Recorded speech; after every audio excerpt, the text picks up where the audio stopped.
Un ex convicto era sospechoso de haber cometido un doble homicidio brutal, porque se encontró su permiso de conducir en el lugar de los hechos. En el pasado eso hubiera sido suficiente para una condena. Pero una cucharilla de plástico llevó a los investigadores por otra dirección.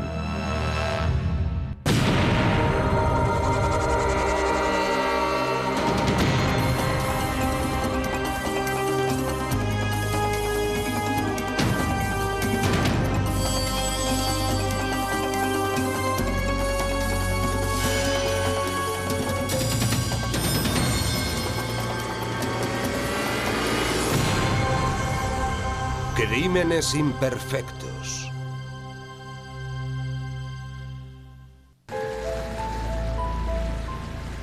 Era la víspera del Día de Acción de Gracias de 2003. El propietario de una tienda de St. Petersburg, Florida, vio un jeep delante de su local. En el interior había sangre y todo tipo de cosas. Había un bolso y el cinturón de seguridad colgaba por fuera. Un montón de cosas. Era evidente que había pasado algo. La parte derecha del parabrisas estaba hecha añicos y encontramos un bolso con un carnet de identidad, dinero y otras cosas que indudablemente pertenecían a una mujer. El jeep era propiedad de Richard y Carla Van Dusen. El teléfono móvil de Carla apareció en el asiento delantero.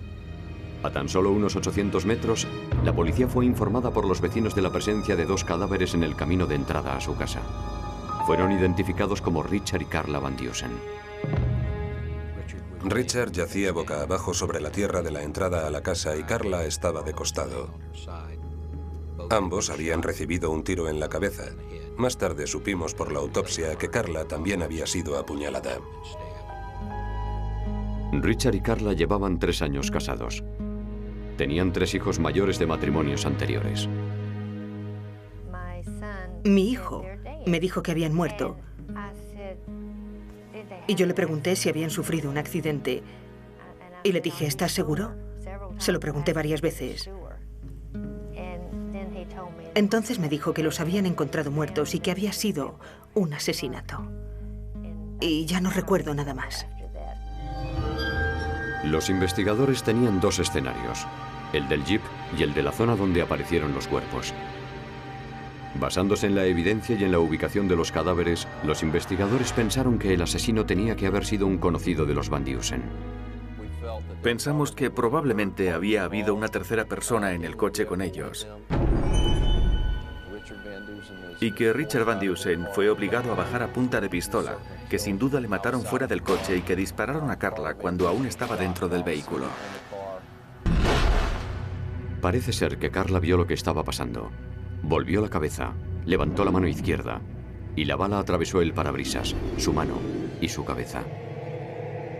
Luego el asesino cortó el cinturón de seguridad y sacó el cuerpo del jeep. Los investigadores creían que después el asesino recorrió unos 800 metros en el jeep y lo abandonó. Cerca de donde estaba el jeep, la policía encontró un permiso de conducir de Florida que pertenecía a alguien llamado Henry Sullivan.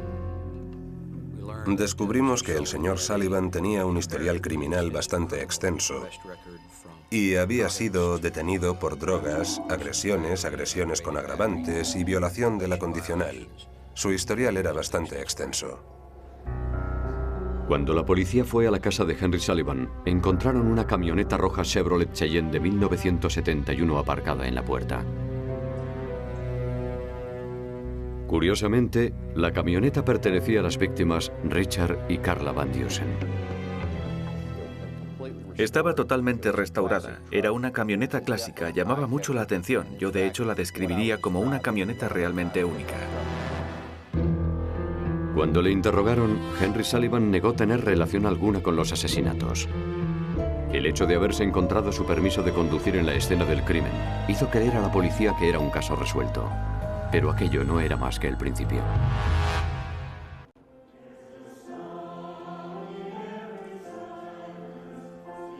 Los amigos y la familia no podían creer que Richard y Carla Van Dusen hubieran sido asesinados. Richard era un jefe de ventas de fotocopiadoras cuyo hobby era coleccionar coches antiguos. Carla era reportera de juicios. Los fines de semana trabajaba como payaso entreteniendo a los niños enfermos de los hospitales locales. Eran muy conocidos en la comunidad.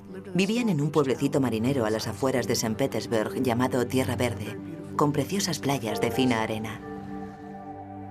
El principal sospechoso era Henry Sullivan, de 32 años. No pudo explicar por qué había aparecido su permiso de conducir cerca del jeep de los Van Dusen e insistía en que era inocente. Sullivan dijo que siempre estaba perdiendo su permiso de conducir y que de hecho había perdido uno un par de semanas antes de que la policía le interrogara. La policía buscó huellas dactilares en el permiso de conducir, pero no se encontró ninguna. También buscaron huellas dactilares en el interior del jeep de los Van Dusen, especialmente en el cinturón de seguridad. Después de aplicar nihidrina y dejar que se secara completamente, volví a examinar el cinturón de seguridad y no encontré nada. Pero el asesino dejó atrás una prueba: una bala de 9 milímetros en el suelo del jeep de las víctimas.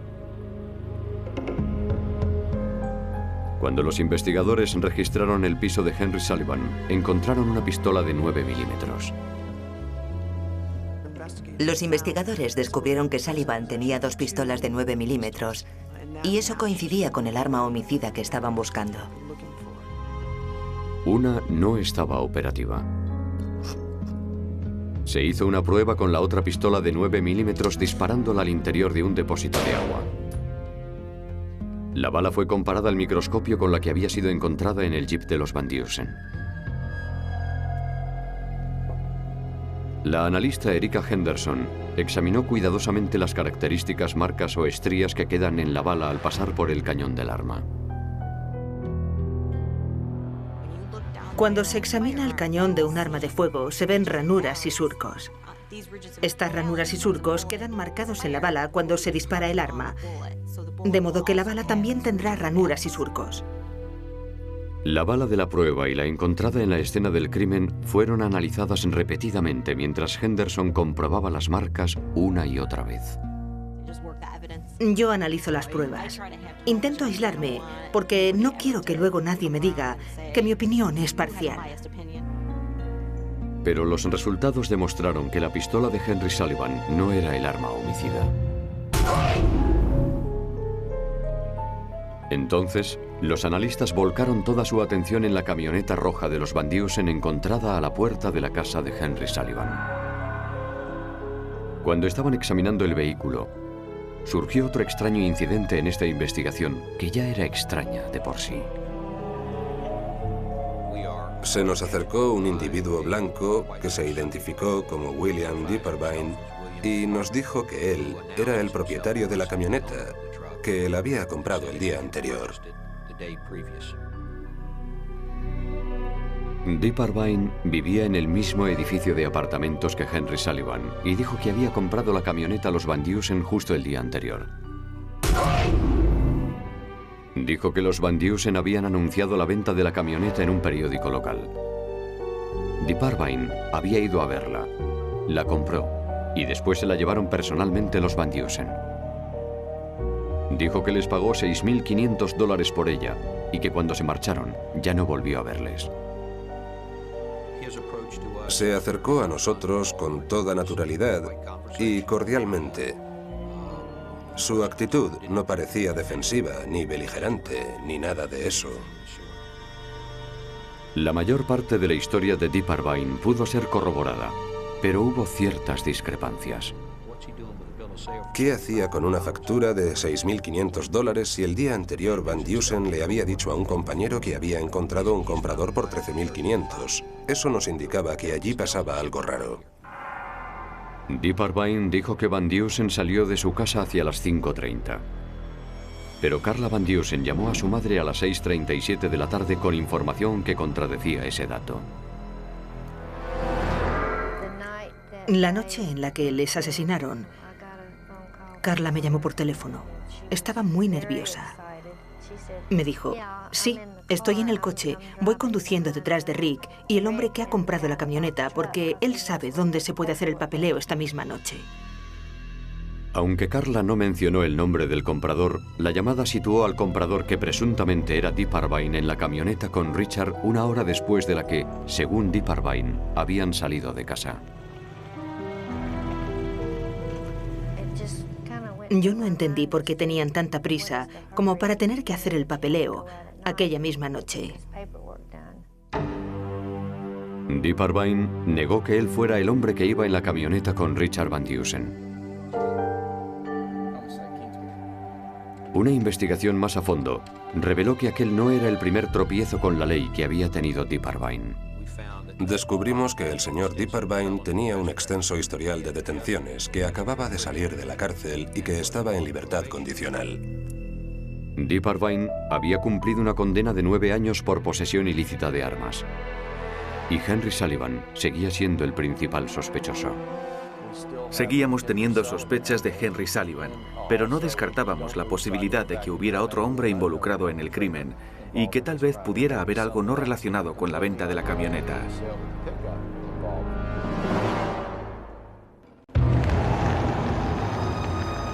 Basándose en la prueba de ADN y el análisis de las manchas de sangre, los investigadores creían que Richard Van Dusen había sido obligado a bajar del jeep y le habían asesinado fuera del mismo. Su mujer Carla estaba sentada en el asiento del pasajero y fue alcanzada por un disparo que atravesó el parabrisas.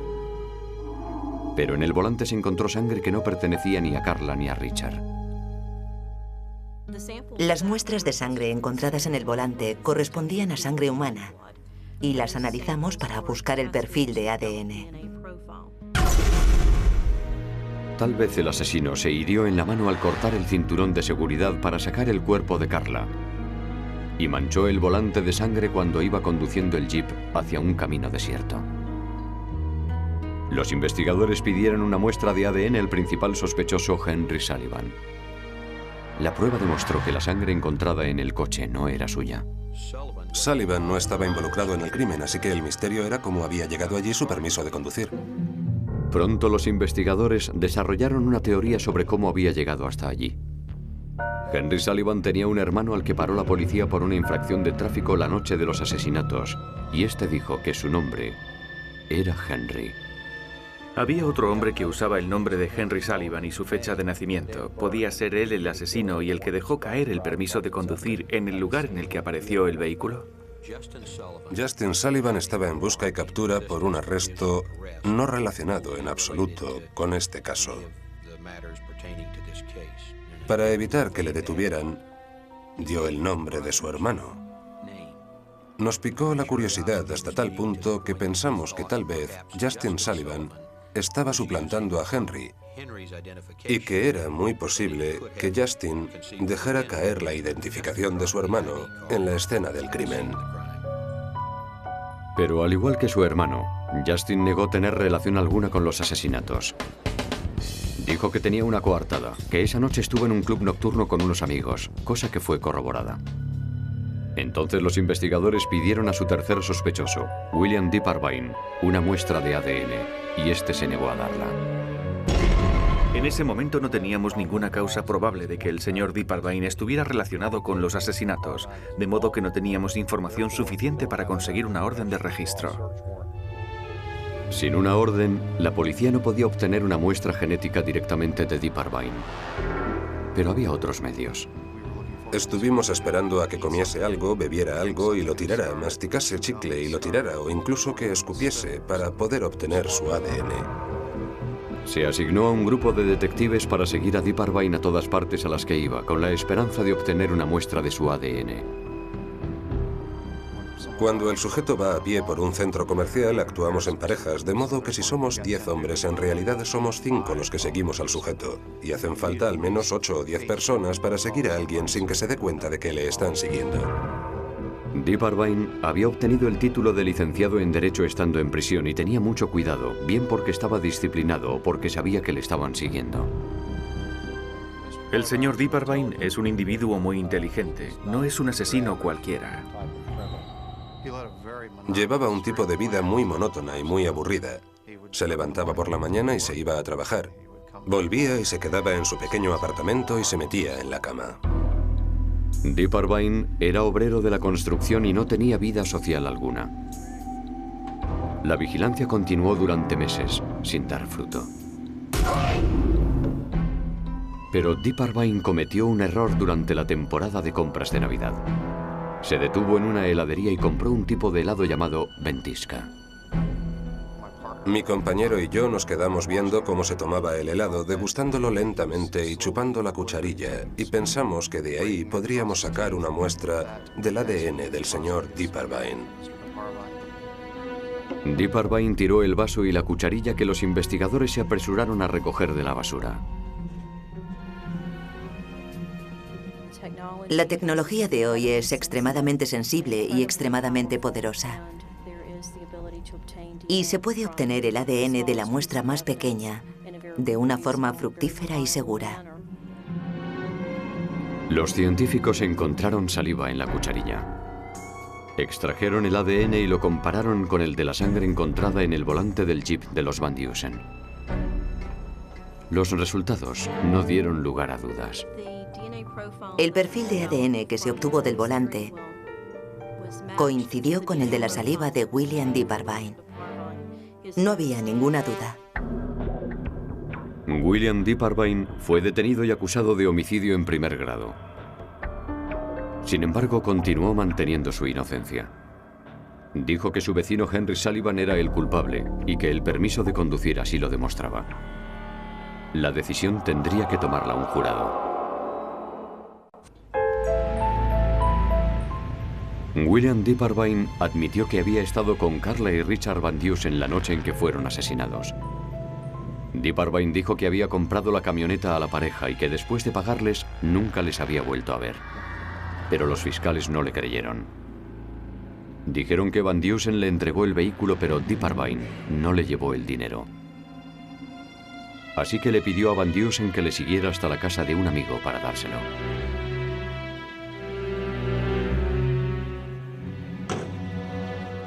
Según los listados telefónicos, Carla llamó a su madre a las 6:37 diciéndole que iba detrás de un hombre que les había comprado la camioneta. Aunque nadie sabía por qué, al parecer dejaron la camioneta en un lugar determinado y los tres continuaron viaje en el jeep para buscar el dinero.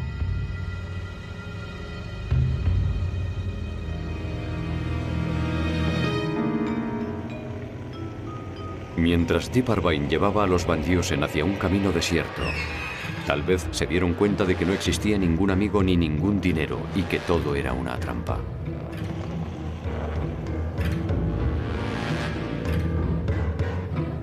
Deep Irvine utilizó una pistola de 9 milímetros para ordenar a Richard que se bajara del coche y dispararle. Disparó contra Carla a través del parabrisas. La bala le atravesó la mano izquierda cuando la levantó para protegerse. Después, Deep Irvine cortó el cinturón de seguridad de Carla para sacar su cuerpo del jeep. Y al hacerlo, se hizo un corte en la mano. La sangre de Deep Irvine goteó sobre el volante mientras conducía el jeep hacia el lugar donde había dejado la camioneta.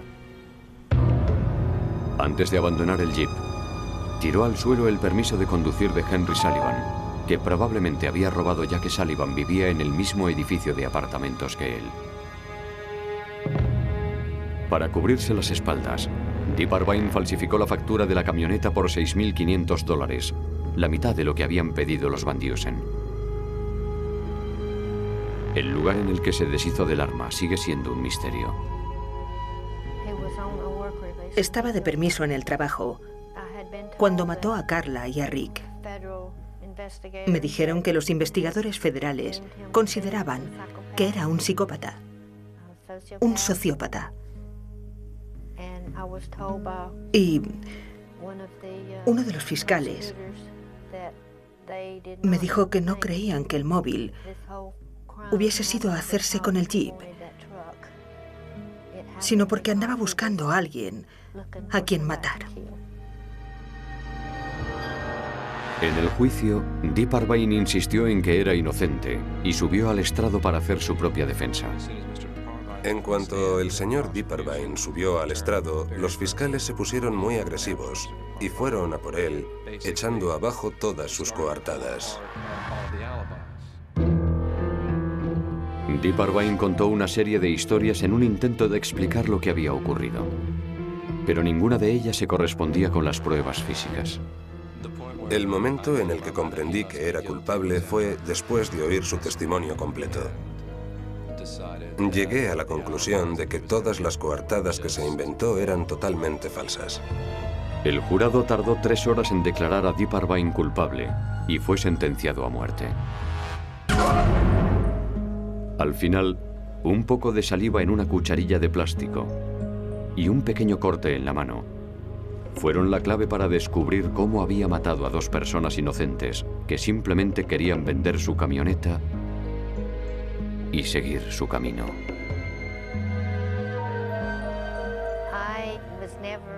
Yo nunca he sabido mucho de ciencia forense y en realidad nunca le había prestado mucha atención. Pero desde lo que sucedió, estoy enganchada a los programas de investigación criminal.